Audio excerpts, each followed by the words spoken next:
Hello, everyone. My name is Max, and I'm a undergraduate senior in electrical and computer engineering. I work as a research assistant in Michael Danielle's lab.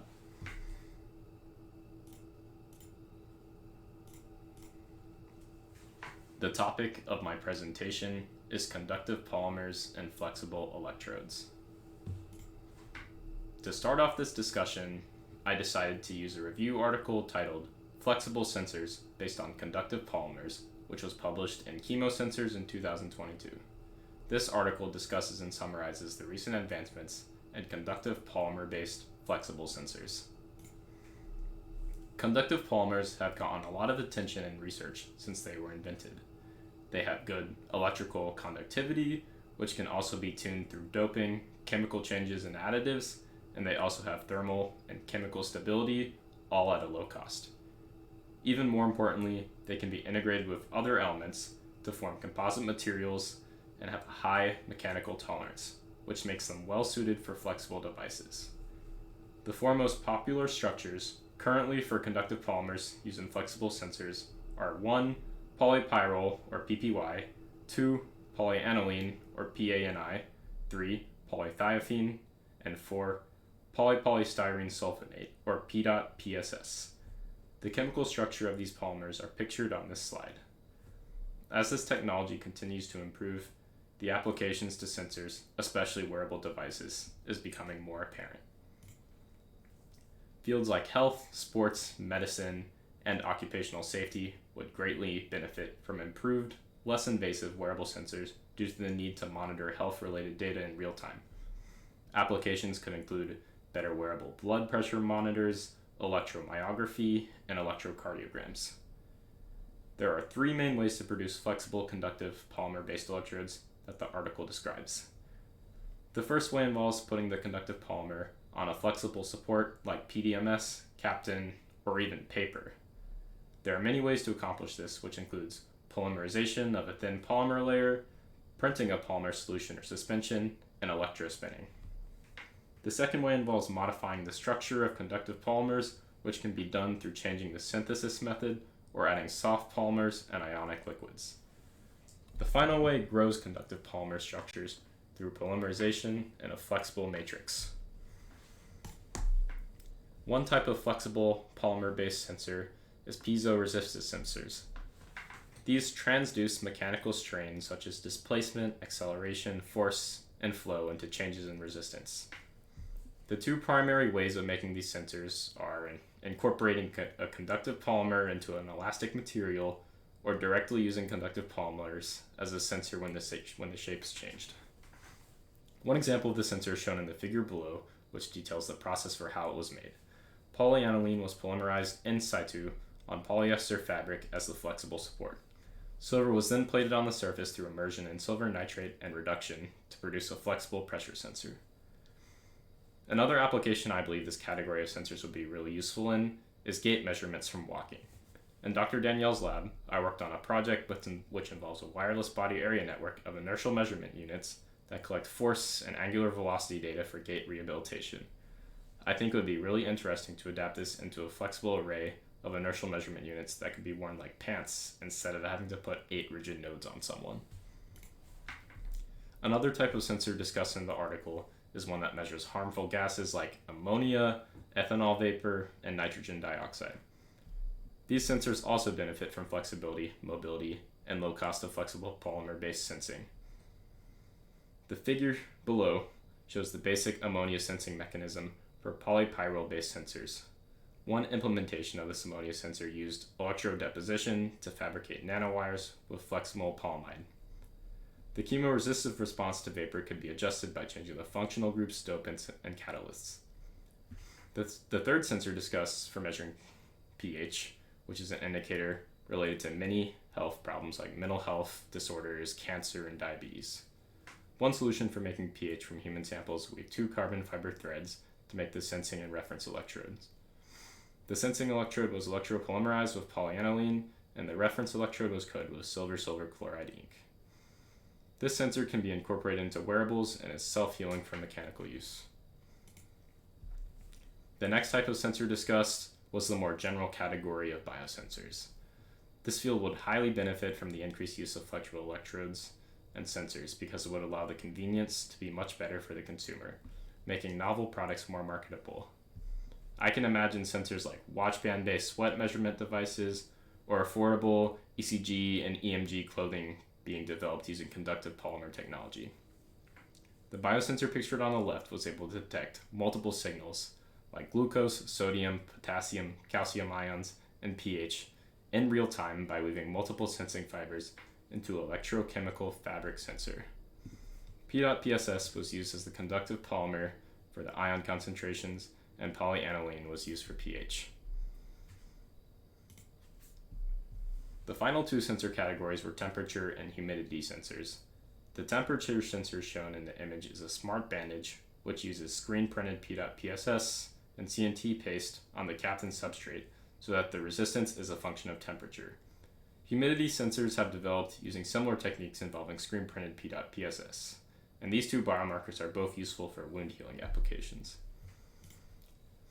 For the next article, I decided to use one titled Fully Integrated Wearable Sensor Arrays for Multiplex In Situ Perspiration Analysis, which was published in Nature in 2016. This article represents a direct example of a fully integrated wearable sweat sensor that utilizes conductive polymers to make flexible electrodes. Leading up to this article, current problems in non-invasive sweat sensors included that they could only monitor a single analyte at a time, and they lacked the circuitry and calibration required to accurately measure analyte concentrations on site.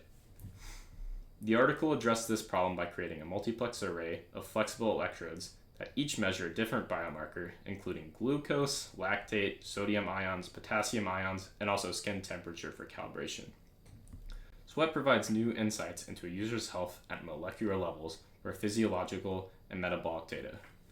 Current applications for sweat include drug detection, disease diagnosis, and sports analysis, so this sensor can improve these areas. The flexible printed circuit board connected to the flexible array of electrodes can be seen in the first image. Each electrode takes a different analyte signal, processes it with the relevant circuitry, reads the output, and wirelessly transmits the data to a phone user interface. The last image visualizes how the device is set up on the user's arm as a smart wristband. For the flexible electrode array, amperometric glucose and lactase sensors were used. The current output was based on the immobilized glucose oxidase and lactase oxidase from oxidation in the chitosan film. Silver chloride was used as the reference counter electrodes.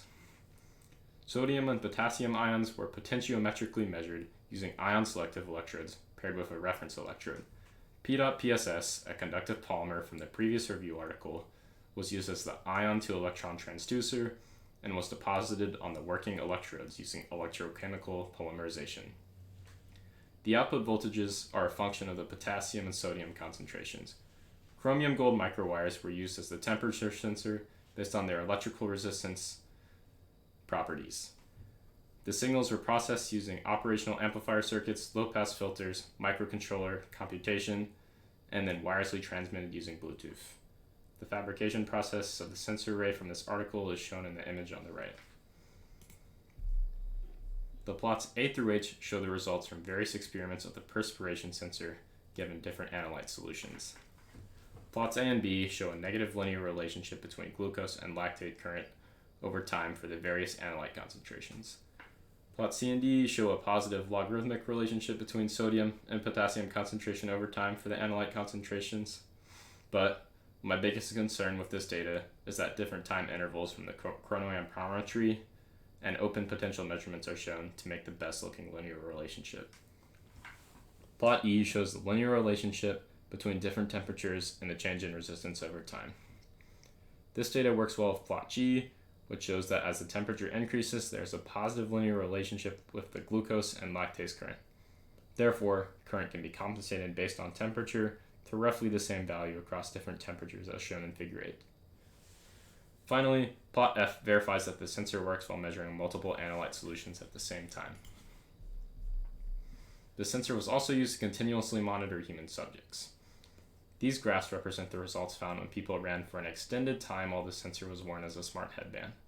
The plots on the left show the sodium-potassium ion voltage response over time for the subjects who had regular water intake, and the right plot shows subjects who did not drink water regularly during this time. At around 5,000 seconds, dehydration is characterized by the sudden increase in the sodium ion concentration for subjects 3 and 4. For the final article of the discussion, I decided to use one titled Solution Processable, Soft, Self-Adhesive, and Conductive Polymer Composites for Soft Electronics, published in Nature Communications in 2022. This article uses a new process to improve conductive polymers and their usage in flexible electrodes. Soft electronics is a new and rapidly evolving field that emphasizes flexible electronics that can adapt and conform to surfaces. This technology has many applications for wearables and implantable devices.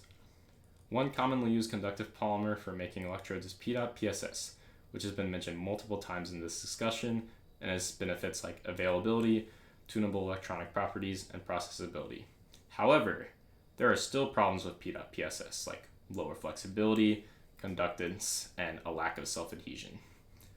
The authors propose a new process for developing self-adhesive conductive polymers, or SACP, which has high adhesion, stretchability, and conductivity compared to other solutions. The process for creating the self-adhesive conductive polymers is shown in the image. The conductive polymer, PEDOT-PSS, is mixed and dried with a supramolecular solvent to improve biocompatibility and conductivity, and an elastic polymer network to enhance flexibility and adhesion. Performance of the self-adhesive conductive polymers was analyzed through various tests.